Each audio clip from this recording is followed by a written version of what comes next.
Breaking ag news, markets, and weather updates 24 hours a day. It's now easier than ever. Enjoy our trusted news and information. Listen to the RFD Radio Network, the Taking Stock podcast, and check out county events, auctions, and more. And sign up for the daily update to receive top headlines delivered to your inbox 5 days a week. Go to farmweeknow.com. All ag, all Illinois, all you need. Your friend in Central Illinois.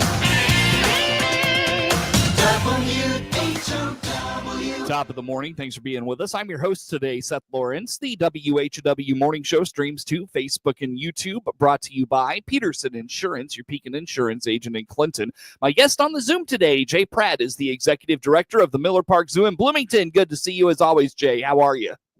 I'm doing well. Thank you. Thanks for coming on and always talking with us. It's good to have you and talk all things Miller Park Zoo. And we were catching up before we got started here this morning that, boy, the busy season is upon us, even though, some schools, I know there's a few around here that get out this week, probably more next week, and then even more the week after that. It's still busy at the zoo. What's been going on lately? Well, the last month has been field trips. So in preparation for the nice weather and school being out, we get booked out by field trips, not only for ones that just want to come to the zoo, but ones that want to come and have an educational experience while they're here. So both types. And I mean, the last few weeks, we have been packed every day with school buses full of children. So that's definitely, a sharp way to start every morning, I'll tell you what. But we've also had a couple of great, events and opportunities here at the zoo. Like last weekend, we hosted the Princess Party. And that Saturday night event for a couple hours, we had over 700 visitors and little princesses and here that wanted to, come and be part of that event. So I think everybody's preparing to have a great summer, and I'm hoping it's indicative of what's to come. Do you get to be out with the kids when those groups are rolling through at all? I do, sometimes for good or for ill. There are times when I have been out and I take the opportunity to be able to answer questions, talk to them, really help navigate where things are located, provide them extra education experiences when I can. Sometimes for them, it works the opposite because kids are kids and they can get incredibly excited in situations where then I actually need to tell them, ask them to calm down. There's generally a reminder when they get overstimulated for them and their chaperones that this is the animal's home. And so while you're excited and you think it's fun to scream and yell at these animals, they have nowhere else to go. This is their home. And so we need to be respectful. And I usually use the analogy of how would you feel if a stranger showed up in your bedroom and started yelling at you? Mm-hmm. And so that usually, can help reset things a bit because it's all about teaching them what an experience for the animals might look like too. So Yep. It usually goes over pretty well, but once in a while, some of them get a little unhappy at having, what they think they should be able to do impeded. So I have to ask you, we were talking about the things kids say and just kids in general before we got started. What is the funniest thing a kid has asked you at the Miller Park Zoo? You know what? It's not so much the funny things that they ask me. It's usually those, kids tell stories instead of ask questions. But my favorite things to hear out of kids when they're walking around, in groups or with their families, is misidentification of animals. Sometimes it's just they see any cat with spots and it's automatically a cheetah. The tiger is a lion. They call the anteaters all kinds of things. But my favorite is when they take species at another zoo. I remember one time it was called a red rocket deer. And this little girl called it the red biscuit deer. And I've never forgotten it. And I couldn't stop laughing all day. So that's usually my favorite thing that, I hear out of kids is all of the misidentification of our various animals. This probably is a little bit on the edgy side for radio, but I had to tell you this story. So a long time ago, me and my buddy and his wife, our wives went to the St. Louis Zoo. And we were at the zebra exhibit, and the male zebra was chasing the female zebra, trying to, do things that animals do, right? And so they're kind of running around in a circle, doing their thing. And this little kid in front of us, I'll never forget it, turns to his mom and says, "Mommy, they're playing donkey tag." And so that has just kind of become an inside joke for me and my buddy on our text thread. We'll just kind of throw that out there every now and then. "Mommy, they're playing donkey tag." It was kind of funny. Well, And the flip side of what I said with the kids is when parents or teachers or guardians have to explain like what those two tortoises are doing, or when the male bull elephant was, interested in the girls and stuff. And that is very noticeable. Uh-huh. Kids don't miss that. Right, And right. listening to people try to explain that in these, yeah, that's always highly, highly entertaining Yep. for zoo professionals as well. Yep. When you put kids out in nature, that's bound to come up. So That's it's exactly what's going to happen. like I said, we maybe took our conversation a little to the edgy side for radio for the That morning, was but respectful professional language. I think so. So anyways, Jay, as we catch up here for this morning, I know one of the things that the excitement of the springtime, particularly for this year for the zoo, has brought to bear is the restoration of the carousel. And do we have an announcement or anything on the carousel? What's the latest? What do we know? So the society has been staying very closely because this is what they've been fundraising for like, the past year plus. The restoration of the carousel and the animals itself is mostly complete. We've hit a bit of a sticking point. Apparently, we're in communication with the company, Carousel Relics. It's the canopy, that sort of fabric-y top sort of part that they're a little bit stalled out. They're trying to get samples and find somebody who can fabricate that. We were originally hoping that the carousel would be back last month. Now we're looking, there's probably going to be a delay of some weeks in that. They're trying to identify exactly how long, because once they get the canopy, completed, built, and created and crafted, then the whole thing can come back and be reassembled probably in a couple of days. Oh, okay. So what's kind of the ETA on that then? Is it a big delay?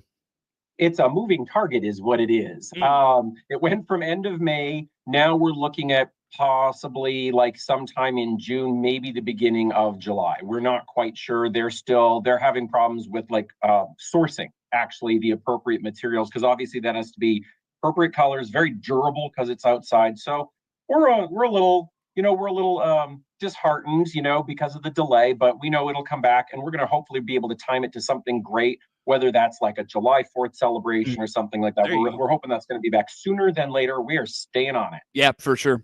Well, that's why you got to be flexible, right? I mean, it's all in good time sometimes, and plus, Exactly. and the other best laid plans, right? So. Correct. Yes, indeed. So look forward to the carousel and its restoration continuing, and hopefully being back to the zoo soon. Jay, let's also talk about a big event for the Miller Park Zoo. By the way, Jay Pratte, Executive Director of the Miller Park Zoo, our guest on the Zoom this morning. And the Brews at the Zoo, I know last year this event really exploded, and it sounds like it's just continuing to grow in its popularity. First of all, what is Brews at the Zoo? Give us the background on this. So at the zoo, the Miller Park Zoological Society has three major fundraisers every year, where those proceeds go right towards whatever project we identify as the greatest need or into the funding for those. First is Stampede. We did that earlier. We talked about that. That was the race that they held earlier this year. Zoodoo is the more formal one in September, but the big one that everybody seems to look for in the community is Brews at the Zoo. This is where we bring in eateries, breweries, meaderies, everything from all the surrounding communities. And, here in the Bloomington Normal area, they have their stands all over.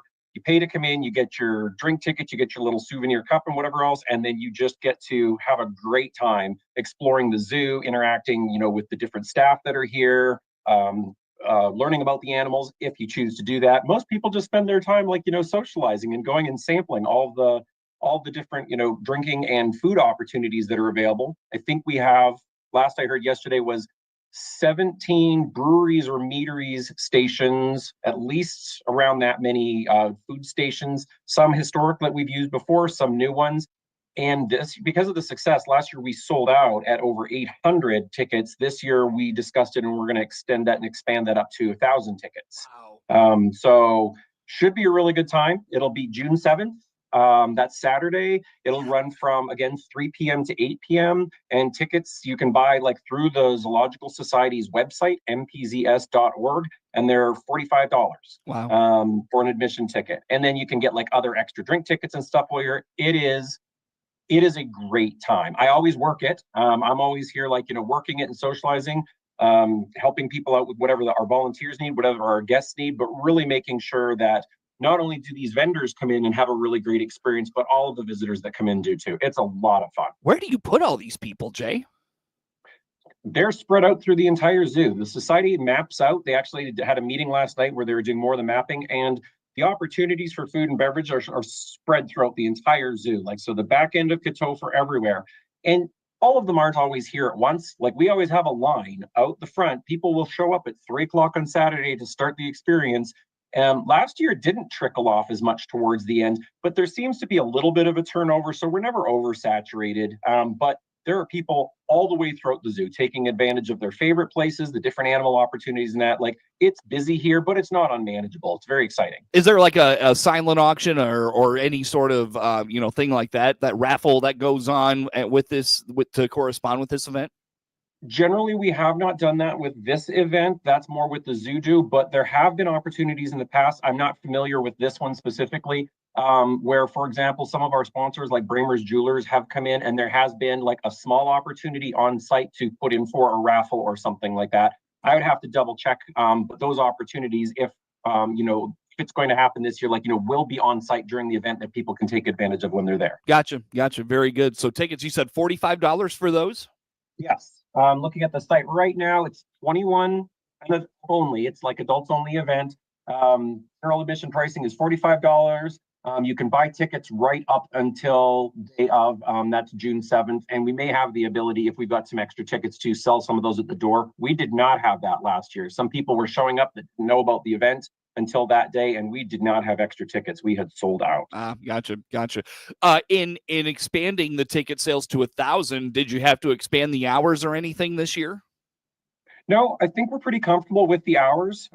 We closed the zoo early. They have time to set up both the evening before and then that morning. And then when we bring them in, it's mostly just keeping kind of people engaged, and there's a flow. And it's on a Saturday night in summer. There's always going to be other events. And we kind of have realized this is a really great sort of pregame event for other things that are also happening in the community. So you'll see an ebb and flow. Some people want to come later when it's cooler, and other people have come early so that then they can move on. So there tends to be a really good turnover and flow. Last year was not overcrowded, which is why we made the decision to, kind of up it a bit, and then we'll reassess this year. So what's your favorite part of this event, Jay? Honestly, it's just how much fun people have. I also sit around and I watch and critique what people are wearing, because they'll go across the whole spectrum of what they show up wearing for this event. But people just have a great time at the zoo, and then they notice changes we've made. They've noticed positive aesthetic changes, growth, new animals, and they are just always. It's just fun to see everybody have a great time and happy at an event like this. And understanding that, their contribution towards even a fun social event like this is going right back into the zoo and helping us just create a better experience for them and for the animals. Again, where do folks go for tickets and the when and where on Brews at the Zoo, Jay? So you can see the when and the where all over social media, both for the society and for us, Miller Park Zoo, Miller Park Society. We're on Facebook or on either website. But to buy tickets, you need to go to mpzs, millerparkzoologicalsociety.org. And right there, you will see Brews at the Zoo, the big logo with the sloth in the middle of it, and a great big buy tickets button. And I recommend you get them early so that you don't miss out like some people did last year. And Jay, again, it's June 7th. What are the times on that? June 7th, 3 p.m. until 8 p.m. Easy enough. Very good. Jay, let's break here. Come back with some more. Jay Pratte, Executive Director of the Miller Park Zoo. Excuse me, my guest on the Zoom today. More to come with Jay on the morning show.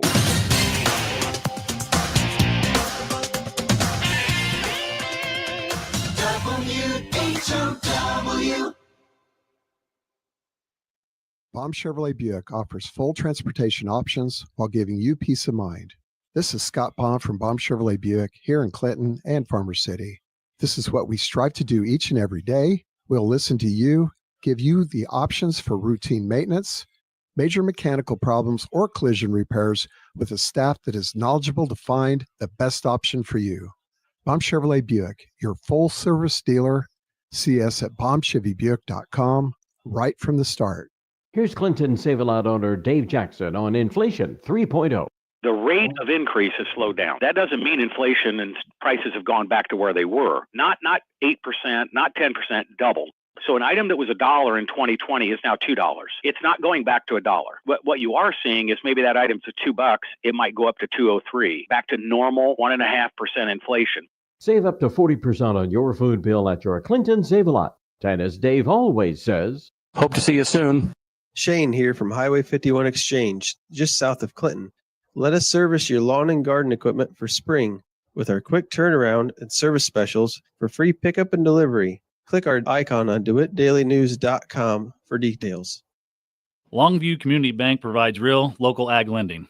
Vice President and Loan Officer Nate Sams here, asking you to find out the many ag lending products we can offer your farm by clicking our ad on the local news page of DeWittDailyNews.com. Your friend in Central Illinois, WHOW. Once again, good morning. Thanks for being with us. I'm your host today, Seth Lawrence. The WHW Morning Show streams to Facebook and YouTube, brought to you by Peterson Insurance, your Pekin Insurance agent in Clinton. My guest on the Zoom today, Jay Pratte, Executive Director of the Miller Park Zoo in Bloomington. Jay, let's talk about, of course, you mentioned the Brews at the zoo. A good chance for folks to come out and check out maybe what's new and what's been changed at the zoo. Maybe highlight some of those things for us, for folks that may be coming out on that June the 7th. So our newest residents, our newest members, we last time I think we talked about, we had sent away our two guanaco to another zoo in New York so that they could be part of a social group. And we brought in and put through our quarantine period 4 female alpacas. The staff named them after noodles because after these animals were sheared for the summer, they had very skinny noodle necks. I don't remember all their names. But they actually just this week were let out into their habitat. And so they're there for people to meet for the first time. We're really working on, we've improved and we've increased a lot of the graphics around the zoo. I've been working with our education and our marketing team, and we've been developing new signs for all of the animals, for all of the habitats. So not only is it brighter and more modern, but we also have, they're more informative and interesting at this point as well. Mm-hmm. We continue to try to make cosmetic improvements across the zoo. We're trying to improve pools, improve structures, give the animals new buildings, give them a sense of uniformity. And we have new JZKs, junior zookeepers, and education staff. And we're really working at finding new experiences. For example, we used to do just giant tortoise feeding opportunities you could book through the zoo. Now there's giant anteater feeding opportunities. So there's a lot of really great stuff. And we're always trying to improve not only the care of the animals, but the experience that guests and visitors can have when they come here to the zoo. Sure, very good. You said hornbills have relocated for the summer. Where are they, and what is a hornbill? So the hornbill family, they are old world birds. They are found through Africa and Asia. There's various species. Some of them are little tiny ones. The Lion King, Zazu, was a hornbill. Oh. And so there's some of the species, and actually the largest species is the southern ground hornbill. They're actually from South Africa. They are walking terrestrial ground birds. They can fly, and they are hunters. They are dark black birds with some white feathers. They've got these massive sword-like beaks and these throat pouches. And these two birds, our girls, are named Morticia and Wednesday. Our guest services manager lovingly refers to them as the summertime goth girls. They were brought in, we brought them in last year, and they've been rotating and sharing the DeBraza monkey habitat. And so now, since we had a new lemur location built, we're actually going to put them where the lemurs were outside for the summer. So they're going to be outside 100% of the time for guests to see every day. Then the DeBrazas will have their habitat as well. These girls like to show off. They like to go back and forth and interact and chase kids and show people what they've got.